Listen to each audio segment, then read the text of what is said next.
guys, and welcome back to Reading Club. So today I'm going to read you Harry Potter and the Goblet of Fire, Chapter 3. Chapter 3, The Invitation.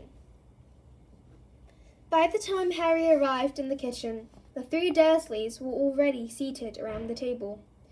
None of them looked up as he entered or sat down. Uncle Vernon's large red face was hidden behind the morning's Daily Mail, and Aunt Petunia was cutting a grapefruit into quarters, her lips pursed over her horse-like teeth. Dudley looked furious and sulky, and somehow seemed to be taking up even more space than usual. This was saying something, as he always took up an entire side of the square table by himself. When Aunt Petunia put a quarter of unsweetened grapefruit onto Dudley's plate with a tremulous "There you are, Diddy darling," Dudley glowered at her. His life had taken a most unpleasant turn since he had come home for the summer with his end-of-year report. Uncle Vernon and Aunt Petunia had managed to find excuses for his bad marks as usual. Aunt Petunia always insisted that Dudley was a very gifted boy whose teachers didn't understand him, while Uncle Vernon maintained that he didn't want some swotty little Nancy boy for his son anyway. They also skated over the accusations of bullying in the report. "He's a boisterous little boy, but he wouldn't hurt a fly," Aunt Petunia had said tearfully. However, at the bottom of the report, there were a few well-chosen comments from the school nurse that not even Uncle Vernon and Aunt Petunia could explain away. No matter how much Aunt Petunia wailed that Dudley was big-boned and that his pondage was really puppy fat and that he was a growing boy who needed plenty of food, the fact remained that the school outfitters didn't stock knickerbockers big enough for him anymore. The school nurse had seen what Aunt Petunia's eyes, so sharp when it came to spotting fingerprints on her gleaming walls, and in observing the comings and goings of the neighbours, simply refused to see that, far from needing extra nourishment, Dudley had reached roughly the size and weight of a young killer whale.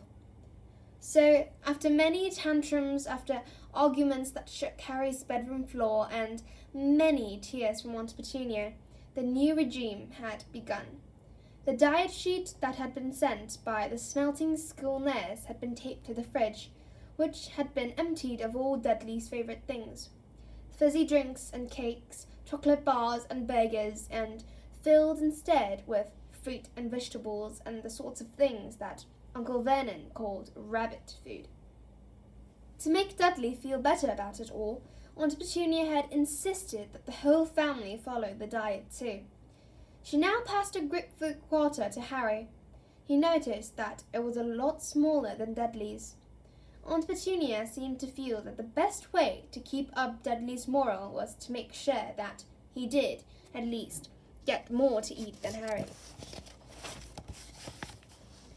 But Aunt Petunia didn't know what was hidden under the loose floorboard upstairs. She had no idea that Harry was not following the diet at all. The moment he had got wind of the fact that he was expected to survive the summer on carrot sticks, Harry had sent Hedwig to his friends with pleas for help, and they had risen to the occasion magnificently. Hedwig had returned from Hermione's house with a large box stuffed full of sugar-free snacks. Hermione's parents were dentists. Hagrid, the Hogwarts gamekeeper, had obliged with a sack full of his own homemade rock cakes. Harry hadn't touched these. He had had too much experience of Hagrid's cooking. Mrs. Weasley, however, had sent the family owl, Errol, with an enormous fruitcake and assorted meat pies. Poor Errol, who was elderly and feeble, had needed a full 5 days to recover from the journey. And then, on Harry's birthday, which the Dursleys had completely ignored, he had received 4 superb birthday cakes, one each from Ron, Hermione, Hagrid, and Sirius. Harry still had 2 of them left, and so, looking forward to a real breakfast when he got back upstairs, he ate his grapefruit without complaint. Uncle Vernon laid aside his paper with a deep sniff of disapproval and looked down at his own grapefruit quarter. "Is this it?" he said grumpily to Aunt Petunia. Aunt Petunia gave him a severe look and then nodded pointedly at Dudley, who had already finished his own grapefruit quarter and was eyeing Harry's with a very sour look in his piggy little eyes. Uncle Vernon gave a great sigh which ruffled his large, bushy moustache and picked up his spoon. The doorbell rang. Uncle Vernon heaved himself out of his chair and set off down the hall. Quick as a flash, while his mother was occupied with the kettle, Dudley stole the rest of Uncle Vernon's grapefruit. Harry heard talking at the door and someone laughing and Uncle Vernon answering curtly. Then the front door closed and the sound of ripping paper came from the hall. Aunt Petunia set the teapot down on the table and looked curiously around to see where Uncle Vernon had got to. She didn't have to wait long to find out. After about a minute, he was back. He looked livid. "You," he barked at Harry, "in the living room. Now." Bewildered, wondering what on earth he was supposed to have done this time, Harry got up and followed Uncle Vernon out of the kitchen and into the next room. Uncle Vernon closed the door sharply behind both of them. "So," he said, marching over to the fireplace and turning to face Harry, as though he were about to pronounce him under arrest. "So." Harry would have dearly loved to have said, "So what?" but he didn't feel that Uncle Vernon's temper should be tested this early in the morning, especially when it was already under severe strain from lack of food. He therefore settled for looking politely puzzled. "This just arrived," said Uncle Vernon. He brandished a piece of purple writing paper at Harry. "A letter about you." Harry's confusion increased. Who would be writing to Uncle Vernon about him? Who did he know who sent letters by the postman? Uncle Vernon glared at Harry, then looked down at the letter and began to read aloud. "Dear Mr. and Mrs. Dursley, we have never been introduced, but I am sure you have heard a great deal from Harry about my son, Ron. As Harry might have told you, the final of the Quidditch World Cup takes place this Monday night, and my husband, Arthur, has just managed to get prime tickets through his connections at the Department of Magical Games and Sports. I do hope you will allow us to take Harry to the match, as this really is a once-in-a-lifetime opportunity. Britain hasn't hosted the Cup for 30 years, and tickets are extremely hard to come by. We would of course be glad to have Harry stay for the remainder of the school holidays, and to see him safely onto the train back to school.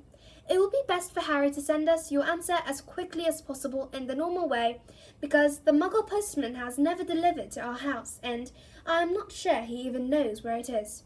Hoping to see you soon. Yours sincerely, Molly Weasley. P.S. I do hope we've put enough stamps on." Uncle Vernon finished reading, put his hand back into his breast pocket and drew out something else. "Look at this." He held up the envelope in which Mrs. Weasley's letter had come, and Harry had to fight down a laugh. Every bit of it was covered in stamps except for a square inch on the front, into which Mrs. Weasley had squeezed the Dursleys' address in minute writing. "She did put enough stamps on then," said Harry, trying to sound as though Mrs. Weasley's was a mistake anyone could make. His uncle's eyes flashed. "The postman noticed," he said through gritted teeth. "Very interested to know where this letter came from, he was. That's why he rang the doorbell. Seemed to think it was funny." Harry didn't say anything. Other people might not understand why Uncle Vernon was making a fuss about too many stamps, but Harry had lived with the Dursleys too long not to know how touchy they were about anything even slightly out of the ordinary. Their worst fear was that someone would find out that they were connected, however distantly, with people like Mrs. Weasley. Uncle Vernon was now still glaring at Harry, who tried to keep his expression neutral. If he didn't do or say anything stupid, he might just be in for the treat of a lifetime. He waited for Uncle Vernon to say something, but he merely continued to glare. Harry decided to break the silence. "So, can I go then?" he asked. A slight spasm crossed Uncle Vernon's large purple face. The moustache bristled. Harry thought he knew what was going on behind the moustache. A furious battle as two of Uncle Vernon's most fundamental instincts came into conflict. Allowing Harry to go would make Harry happy, something Uncle Vernon had struggled against for 13 years. On the other hand, allowing Harry to disappear to the Weasleys for the rest of the summer would get rid of him 2 weeks earlier than anyone could have hoped. And Uncle Vernon hated having Harry in the house. To give himself thinking time, it seemed, he looked down at Mrs. Weasley's letter again. "Who is this woman?" he said, staring at the signature with distaste. "You've seen her," said Harry. "She's my friend Ron's mother. She was meeting him off at the off-the-school train at the end of last term." He had almost said Hogwarts Express, and that was a sure way to get his uncle's temper up. Nobody ever mentioned the name of Uncle Harry's school aloud in the Dursleys' household. Uncle Vernon screwed up his enormous face as though trying to remember something very unpleasant. "Dumpy sort of woman," he growled finally. "Load of children with red hair." Harry frowned. He thought it was a bit rich of Uncle Vernon to call anyone dumpy with his own son, Dudley, and finally achieved what he'd been threatening to do since the age of 3 and become wider than he was tall. Uncle Vernon was perusing the letter again. "Quidditch," he muttered under his breath. "Quidditch, what is this rubbish?" Harry felt a second stab of annoyance. "It's a sport," he said shortly. "Played on broom." All right, said Uncle Vernon loudly. Harry saw with some satisfaction that his uncle looked vaguely panicky. Apparently his nerves couldn't stand the sound of the word broomsticks in his living room. He took refuge in perusing the letter again. Harry saw his lips form the word, "Send us your answer in the normal way." He scowled. "What does she mean, the normal way?" he spat. "Normal for us," said Harry, and before his uncle could stop him, he added, "Our post. That's what normal for wizards." Uncle Vernon looked as outraged as if Harry had just uttered a disgusting swear word. Shaking with anger, he shot a nervous look through the window, as though expecting to see some of the neighbours with their ears pressed against the glass. "How many times do I have to tell you not to mention that unnaturalness under my roof?" he hissed, his face now a rich plum colour. "You stand there in the clothes Petunia and I have put on your ungrateful back." "Only after Dudley finished with them," said Harry coldly, and, indeed, he was dressed in a sweatshirt so large for him that he had had to roll back the sleeves 5 times or so to be able to use his hands, and which fell past the knees of his extremely baggy jeans. "I will not be spoken to like that," said Uncle Vernon, trembling with rage. But Harry wasn't going to stand for this. Gone were the days when he had been forced to take every single one of the Dursleys' stupid rules. He wasn't following Dudley's diet, and he wasn't going to let Uncle Vernon stop him from going to the Quidditch World Cup, not if he could help it. Harry took a deep, steadying breath and then said, "Okay, I can't see the World Cup. Can I go now then? Only I've got a letter to Sirius I want to finish. My godfather." He had done it. He had said the magic words. Now he watched the purple red recede blotchily from Uncle Vernon's face, making it look like badly mixed blackcurrant ice cream.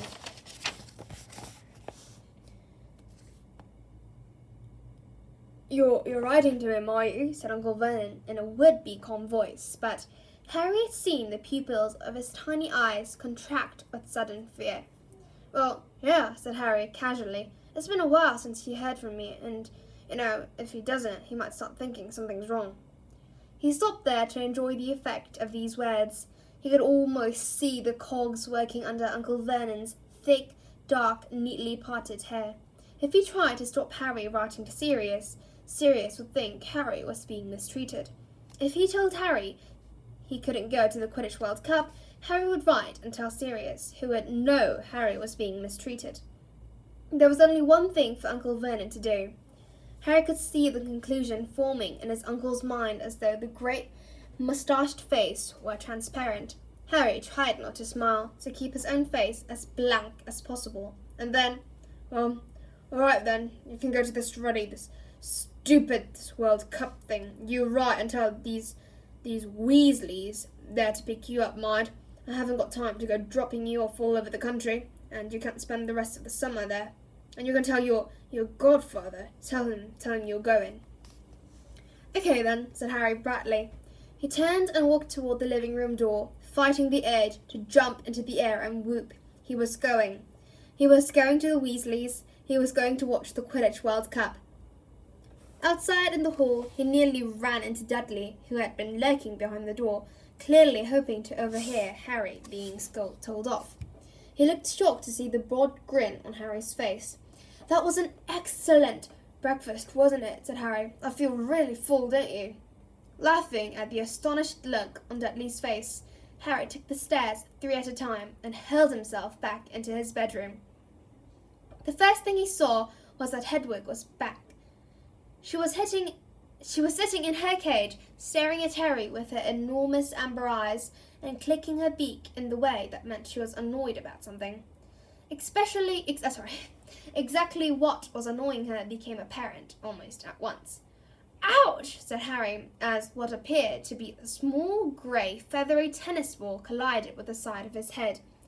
Harry massaged the spot furiously, looking up to see what had hit him, and saw a minute owl, small enough to fit into the palm of his hand, whizzing excitedly around the room like a loose firework. Harry then realized that the owl had dropped a letter at his feet. Harry bent down, recognized Ron's handwriting, then tore open the envelope. Inside was a hastily scribbled note. "Harry, Dad got the tickets. Ireland versus Bulgaria Monday night. Mom's writing to the Muggles to ask you to stay. They might already have the letter. I don't know how fast Muggle post is. Thought I'd send this with pig anyway." Harry stared at the word pig, then looked up at the tiny owl now zooming around the light fixture on the ceiling. He had never seen anything that looked less like a pig. Maybe he couldn't read Ron's writing. He went back to the letter. "We're coming for you, whether the Muggles like it or not. You can't miss the World Cup. Only Mom and Dad reckons it's better if we pretended to ask their permission first. If they say yes, send a pig back with your answer pronto and we'll come and get you at 5 o'clock on Sunday. If they say no, send pig back to Pronto and we'll come and get you at 5 o'clock on Sunday anyway. Hermione's arriving this afternoon. Percy started work. The Department of International Magical Corporation. Don't mention anything about abroad while you're here unless you want the pants boarded off you. See you soon. Ron.